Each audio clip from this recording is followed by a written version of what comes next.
All right, everybody, what's going on? Welcome to today's edition of SWAC Talk, the show we cover the SWAC inside and out. Of course, I am your tour guide around the SWAC, C. Wells, coming at you. And we are continuing on our SWAC 12 team previews. Today, we will talk to Southern University Jaguars. Two more left after this. Got Texas Southern coming up on Sunday. And then probably Monday, I'll drop the Pine Bluff video, and then that will wrap up our preseason previews. And then next Wednesday, we'll start our week zero preview, and we'll be in the actual season. So football is here. We got a lot of things coming down the pipe. Got SWAC Smoke every Thursday, live 6 p.m. Central, 7 p.m. Eastern. So make sure you check that out. Hit the socials if you haven't done so already. Facebook is SWAC Talk, Instagram SWAC Talk, Twitter SWAC Talk 76. Hit those up at your leisure. Like them, follow them, whatever the case is.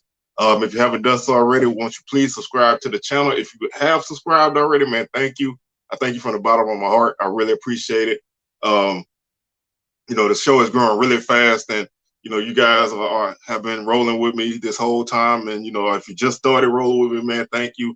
I really appreciate it, because at one point I was doing this with like 3-4 people watching, and 3 or 4 of them was my family. So it's cool to have people that rock with you. So thank you very much, man. I really appreciate that. Other than that, man, like I said, please subscribe if you haven't done so already. Hit that notification bell, because I'll be having videos dropping different times during the week, so that way you won't miss anything. Like the video, share them, and feel free to comment on on the video at hand or whatever, and we can chop it up in the comments. Got a couple videos coming this week. Working on a couple things. Also got my HBCU top 10 I'm going to drop at some point, and my first edition of SWAC power rankings. I'll drop those. I may drop it on SWAC Smoke. I might do a video on its own. Haven't decided yet, but that will be coming your way too. So let's talk Jaguars, man. Let's talk Southern University. Last season was was probably one of the record-wise, probably one of the worst seasons Southern had in quite some time. I would say probably the worst season they had since like 2011, 2010. So, record-wise, this team was not good. A lot of bad breaks for this team. Injuries.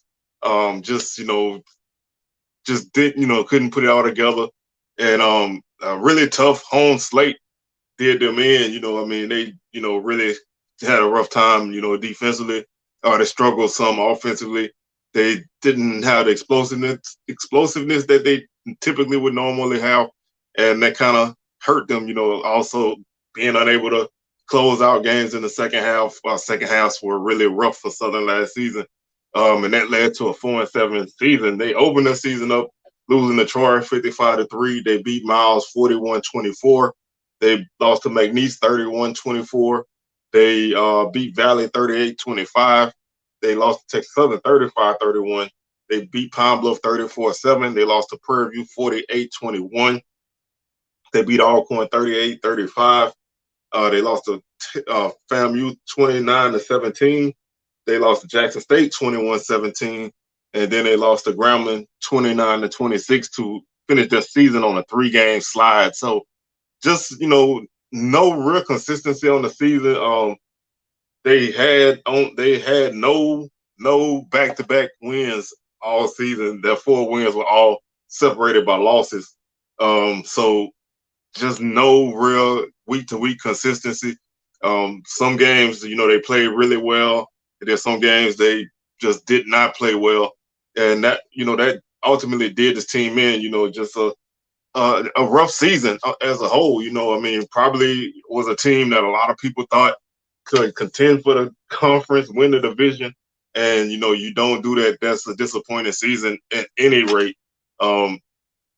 Ultimately, that would lead to Coach Rollins being let go and Coach Dooley taking over, which we'll talk about in our preview of the upcoming season in a little while. But continuing on the trail of 2021, looking at the statistical numbers, this team was all over the place. They were 5th place in scoring offense at 26.4 points per game. 37 touchdowns, 11 field goals, 35 extra points on the season for 290 total points. Defensively, they were eighth in scoring defense at 30.8 points per game. They allowed 43 touchdowns, 14 field goals, 35 extra points, two-point conversions for 339 points. Total offense, this team was sixth in the league. They averaged 366 yards per game. They averaged 5.5 yards per play, which was good for sixth place. Well, really a tie the tie for sixth place. Excuse me. So pretty average, in terms of yards per play, 5.5 per game. Defensively, they were eighth in the league in total defense, allowing 400.5 yards per game, 6.2 yards per play, which would make them number 9 in that category. Not, really not good to allow that many yards per play. As a defense, like on first down, that means you're giving up 6 yards on first down, which puts the team at 2nd and 4, which makes it pretty easier for them to convert those third downs if they get to third down, because they're looking at a 3rd and 2, 3rd and 1 situation. So you're not putting the offense in bad positions if they're gaining 6 yards every time they move the ball. So honestly, if they're moving the ball 6 yards per play, then that means they're getting a first down every 2 or 3 plays. So that's really tough to defend all game. Rushing offense, Southern was first in the league for the 3rd time or the 4th time in the last 3 or 4 years. 197.8 yards per game, 22 touchdowns, averaged 4.8 yards per play, which was the second highest number yard per play on the season. Over 2,000 yards on the ground. They were the only team to cross the 2,000 yard mark on the ground. Rushing defense, they were 9th in the league at 178.4 yards per game. They allowed 4.8 yards per carry, which was 10th in the league. So again, defense, really struggled to tackle. Honestly, I think that was one of the biggest problems. The defense could not get guys on the ground. Missed tackles, taking bad angles, and just not really making those plays that were there on the season, and that led to some poor numbers. Passing offense, Southern was 10th in the league, 168.9 yards per game, 15 touchdowns, 10 interceptions, 59% completion rate. All those numbers are, kind of middle of the pack. They were 6th in interceptions thrown. They were 5th in completion percentage. So they, this offense was not. The passing offense was efficient. They did what the best that they could do with what they had. This team really leaned on the run game probably more than any Southern team did. And they just did not have that explosiveness in the passing attack that Southern had in the last couple years that allowed the offense to really flourish with the run game. They really couldn't stretch defenses. They couldn't really stretch them and really, make any plays. They averaged 6.7 yards per pass. So just not really an explosive offense through the air, which, if you can run the ball well and you can throw deep, then that opens up some things for you. But if you're not able to do that, then that allows defenses to key in on you and really make you one-dimensional, regardless of how well you run the football. Passing defense, they were 6th in the league at 222 yards per game. They had 19 touchdowns allowed, 10 interceptions allowed, 63% completion rate, which was which would put them at 10th in the league in completion rate. So teams were very successful passing the ball with accuracy, not making the plays that were there. Kickoff return, Southern was 4th in the league with 19.6 yards per return on kickoff, so really solid there. Punt returns, they were 11th in the league at 3.5 yards per return. That's not, no yardage, no hidden yardage there for you. No extra field position. Your defense finally does get a stop. You're not able to flip the field at all with returns, and that can definitely put you behind the 8 ball. Kickoff, Southern was fifth in the league with a 38.4 net average. They averaged 50.8 yards per kick on kickoffs. They had 12 touchbacks on the season. And the 411 yards on kickoff returns that they allowed was the least by over 100 yards. So they did do a really good job of covering kickoffs, especially having a young guy kicking the ball. This kickoff unit was pretty good. So at least that aspect, you didn't allow teams to pick up that extra yardage, but you still couldn't stop anybody. So the yardage that you gained on a good kickoff was lost really quickly. Field goals, Southern was third in the league, 11 of 14 for 78%. Extra points, they were fifth in the league, 35 of 37 for 94%. Punting, they were sixth in the league with a 35.5 yard average per punt, 33.2 net yards per punt. They only allow 1.5 yards per return on kickoff on punts, which was the fewest allowed in the league. So the kick coverage units on punts and kickoffs were very good for Southern. In that aspect, they didn't allow many plays to be broken, but like I said, they just struggled to stop teams, and that really hurt them. Sacks allowed, they were second in the league with 17. So again, the offensive line is a strength for Southern, has been a strength for Southern, and they continue to protect the quarterback really well. Sacks by the defense, they were ninth with 20, and that's a drop off from the spring season. And that was a lot of situations that happened that led to that. They were tied for fourth in the league in interceptions with 10. So, pretty good job of turning the ball over. They were on three interceptions off of the lead in that point. So looking at first downs, Southern was fifth in the league with 19.2 first downs per game. Defensively, they allowed 20.9 first downs per game, which was ninth in the league. Third down conversions, Southern was first on offense in third down conversions at 41.4%, 63 of 152. So the offense could move the ball. They 41% of the time, if they got a third down, they converted it, which was tops in the league. Defensively, they could not stop anybody on third down. They were 11th in the league, allowing 47.1% conversion rate on third down. And that's going to kill you all the time. If you can't stop a team, if a team is converting third downs almost 50% of the time, you're not gonna win games because you can't get your defense off the field.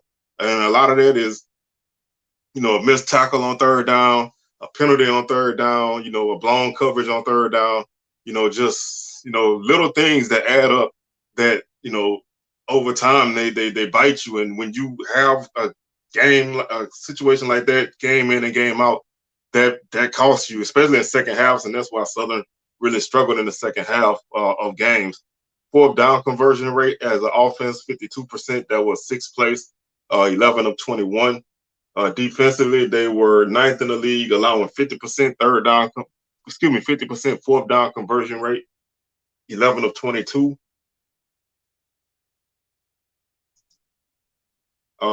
Penalties, Southern was the seventh most penalized team in terms of yards per game at 62. They had 78 penalties on the season for 682 yards. The opponents were penalized 61 times for 501 yards, 45.5 yards per game. So Southern's opponents didn't really get a lot of penalties. And they were fortunate on that. Southern was 10th in the league in red zone offense, 29 of 33 for 87%, 23 touchdowns, 15 rushing, 8 passing, 6 of 6 on field goals in the red zone. And they had 1 fumble and 2 turnovers on downs in the red zone. So 3 turnovers in the red zone. Perfect on field goals in that area. So they did kick the second least amount of field goals in the red zone at 6. Red zone defense, Southern was 4th. So they did a good job once you got inside the 20 of turning you back. But the thing was, they allowed teams to get there multiple times. Teams were in the red zone 57 times on the season, which is the most in the league by 2 over Texas Southern. So the opponents were 46 of 57 for 80%. They allowed 33 touchdowns, 20 rushing, 13 passing, 13 of 14 on field goals. They did have 9 turnovers in the red zone, 3 fumbles, 3 interceptions, and 3 turnovers on downs. So, like I said, the defense was pretty solid in the red zone, but getting to that point and allowing teams to get in the red zone that much, you're gonna buckle and bend and break at some point. Time of possession, Southern was 7th in the league at 30 minutes and 10 seconds per game on average. Would have loved to see a little bit higher number, especially with a team that ran the ball as much as they did. But as you can see, this kind of was a team that was like all over the place statistically. The things they did well, they did really well. The things they struggled at, they struggled mightily. And, that's where this team ends up at a 4-7 record.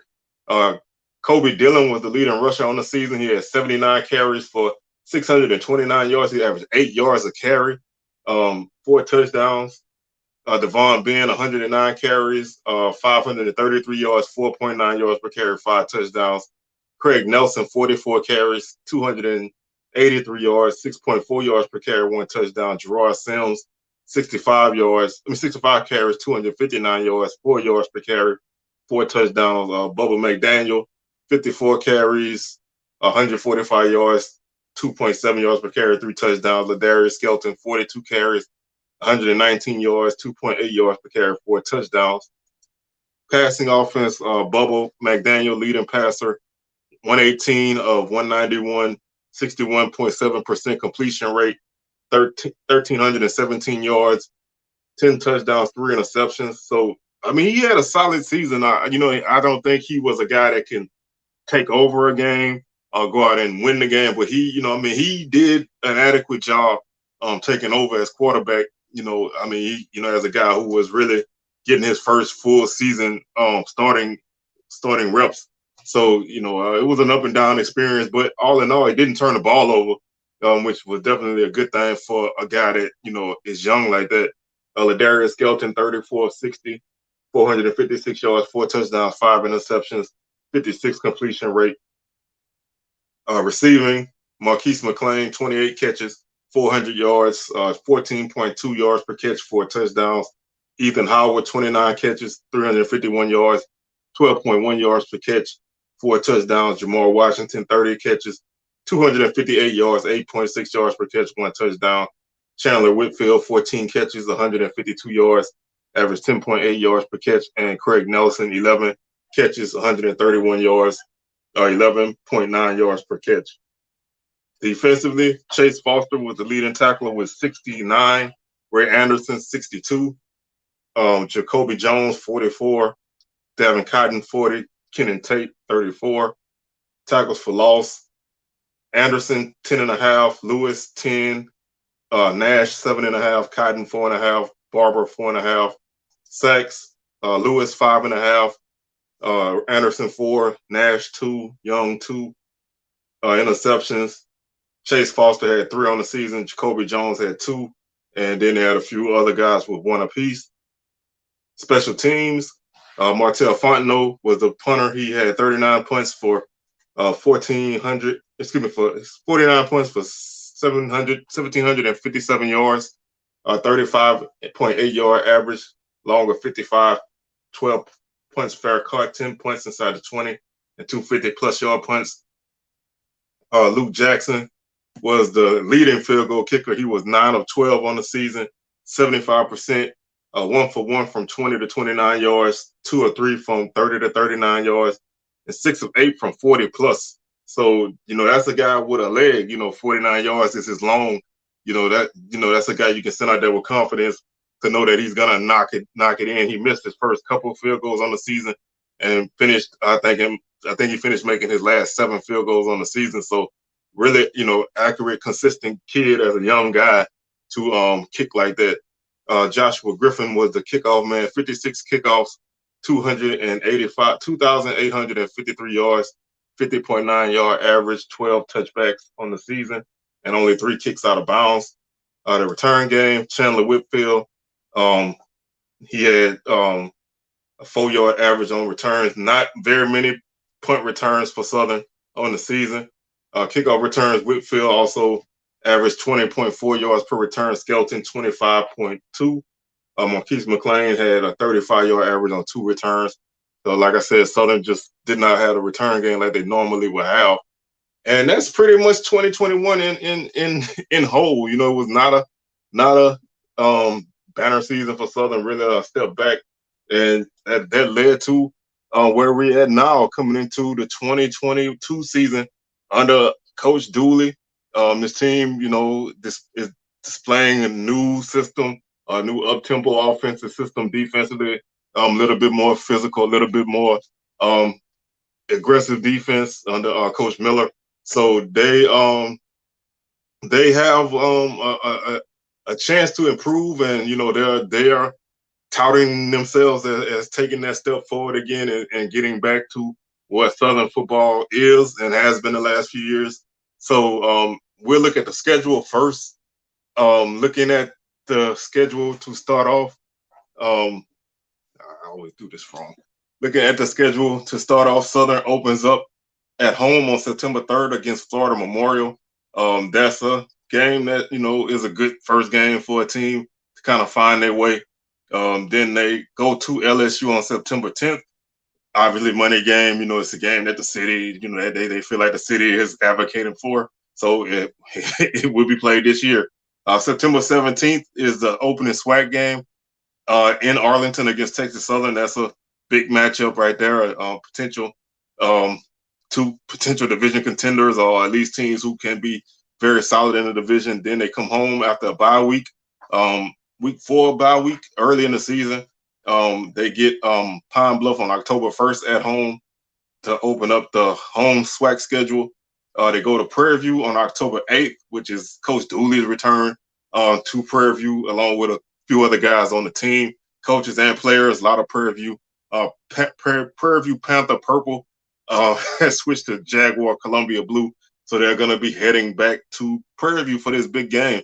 Like I said in my Prairie View preview, a lot of people, you know, are not gonna players and coaches are not gonna, you know, hype this game up, but you know, there's gonna be an air of anticipation and you know some tension. Not, I don't really think bad blood tension, but you know, it's a big game. You can say it's not, but it's gonna be a big game because of division considerations and because of you know the coaching change. So a lot of things on the line for this game. You know, big game there. October 15th, they come home to take on Alcorn. Rivalry game. You know, this is a game last season came down to a last second field goal. Southern finally beat Alcorn for the first time in a long time. So, you know, the Braves are gonna want revenge for that. Southern's gonna want to continue to, you know, hopefully put the put the demons of Alcorn behind them. So definitely a huge game at home there. October 22nd, homecoming against Virginia Lynchburg. Game kind of speaks for itself. October 29th at Jackson State in the Boombox Classic. Obviously, a big game regardless of records. Southern and Jackson, when they mix it up, it's a huge game regardless of records. This could be a big game depending on how Southern comes into it.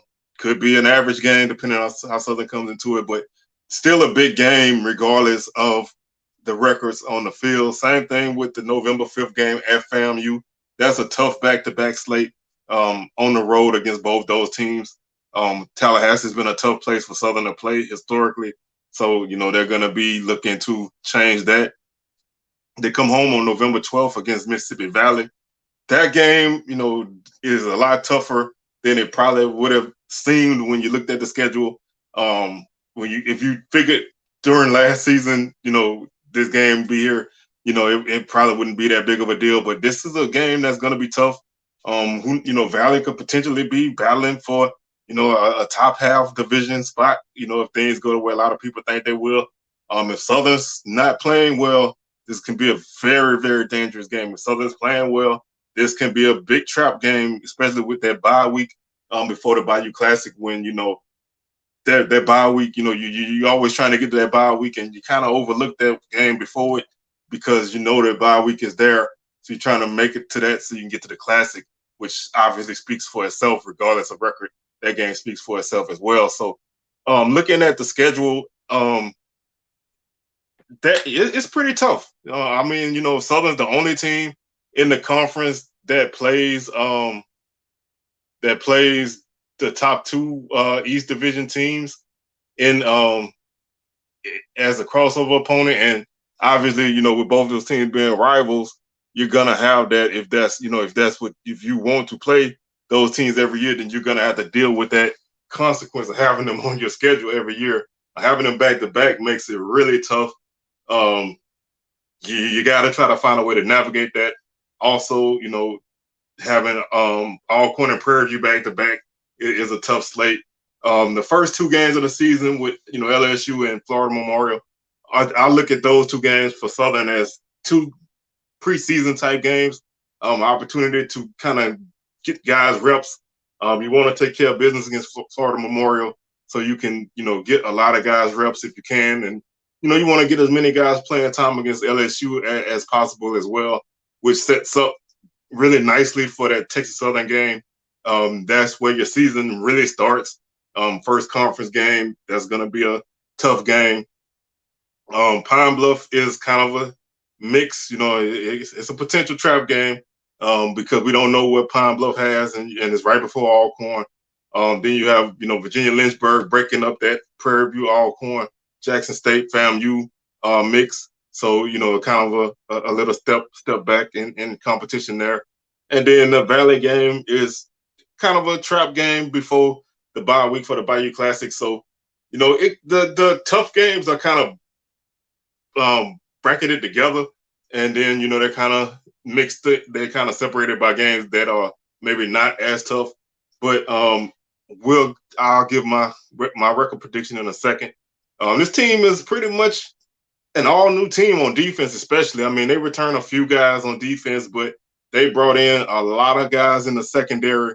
They brought in a ton of transfers in the secondary. A couple guys from Bowie State who come from a winning tradition and a really great defense up there in Division II. They're taking a step up.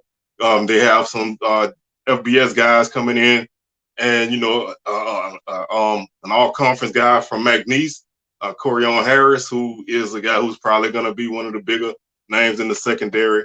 Their secondary is going to have to step up and gel because I think this is going to be the unit that really impacts the defense the most in terms of making a break in the season. The defensive line, I think, will be on paper right now is shaping up to be one of the better defensive lines in the conference. Adding a guy like Jason Dumas on that line and a guy like Trey Lang, who is getting high praise right now in camp.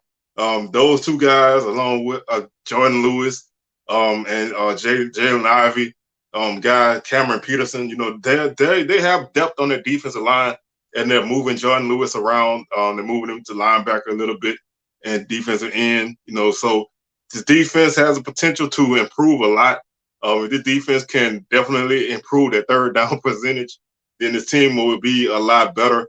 Offensively, you have a battle at quarterback, but right now, Bashawn McCray is the guy that they're looking at. But, you can't discount a guy like Bubba McDaniel, who has starting experience, and the younger guys behind them are going to push. The running game will be solid. And if you looked at the numbers from Prairie View, Coach Dooley, he does like to run the football. I mean, they ran the ball quite a bit at Prairie View last season, so I wouldn't expect Southern to not run the ball. They may not run it as much, but they're still going to run the ball. So that hasn't changed. The offensive line returns 3 starters. They're losing a huge name in Jatari Carter, a guy who was a rock on that offensive line for quite some time. So it's going to be probably a committee approach to replace him. It's tough for FCS school to replace an NFL guy. So that's a hole that's going to have to be filled. But they have guys that are capable of doing that and having a unit that's been together, and they have that experience, and these are all SWAC guys returning, so they have the talent on the line. That's not a problem. Returning guys like Sims and Dillon in the backfield keeps the running game good. Kendrick Grimes is another guy who's been kind of getting some praise at running back. So that part of the offense, you don't really have to really worry too much about. The passing game is where it's gonna make a difference for Southern. They brought in a lot of different receivers, size and speed. Guys are really gonna have to step up and be consistent to help this offense because this will be an up-tempo offense. So that's probably going to be the issue with this team is how the passing game comes together. McCray is a really good runner, so that's going to help the running game as well. It should help with the passing game. If the defense has to be aware of him getting out of the pocket, so he can make some things happen. They're going to push the ball down the field. That's what Coach Dooley likes. He likes to stretch the field, so that can also help this offense improve. I think that's what something Southern struggled at last season was basically, stretching the field vertically on a consistent basis. So that's pretty much what offense stands. Special teams, I think, is going to be probably one of the better units in the league. Luke Jackson is obviously one of the top kickers, especially as a young guy. He's a guy who can, kick it from 40 plus accurately. So that's a weapon that you have. A solid kickoff unit with Joshua Griffin, Robin's bow plan, solid punter, so the special teams unit would be great. Now the return game is going to have to improve, and that's where we'll see some guys mixing it in there. I didn't even speak on the tight ends. They are loaded at that position and have been for a long time. So Ethan Howard was a guy who was going to be probably moved all over the field, but he's definitely one of the better tight ends in the league. So dependable guy that can stretch the field, at his position. So schedule wise, like I said, it's tough, with those games, tough conference games back to back. But like I said, it's all gonna depend on how this team gels. I do think that this team will finish with a winning record regardless. Obviously, they have two games that are pretty much certain wins. They have a couple games I would think at this point on paper are probably certain losses. I mean, LSU for sure. JSU and FAMU are games that I think Southern will be a pretty decent underdog in. So, that's like three games already that, they may not win. Now, if they can win one of two of the JSU FAMU games matchup, then this team will be in really good shape. But to me, it ultimately comes down to West Division. I think this division would be won by a team with at least two losses. So if some way Southern did not win those two games between FAMU and JSU, they would still be in contention for the division. So ultimately, those games against Texas Southern, Grambling, Alcorn, and Prairie View are going to be the games that make or break this season. 2-2 or better, this team wins the division. Less than 2-2 in those four matchups, this team would not contend. So to me, that's where the season is made or lost. At this point, it's really, it's really hit or miss with a decision. I'm gonna be conservative. I'm gonna say Southern finishes 7-4, right in the thick of things in the division. I mean, 7-4 still can win the division. If you finish 5-3 in conference, I mean that's not great, but it's a potential if you're looking at a 7-4 record. But anything worse than 6-5, you're having problems. But I think this team is going to be right in the mix. I just I can't really predict them higher than that at this point. I know a lot of people will. I think they're going to be a much improved team. So on that aspect, I think going into games on Saturdays, you'll feel a lot more confident that the team can win those games more often than not. So I can see this team, getting hot and winning, but I can also see this team kind of being up and down, because the schedule makes it that way. So I'm gonna hedge my bets as I've been doing and say 7-4 and right in the thick of the division. So that's gonna do it for our Southern preview. We'll be back on Sunday with our Texas Southern preview, and then Monday Pine Bluff, and that'll wrap up our season preview. So thank you for tuning in, and I'll catch you guys on the rebound. Peace.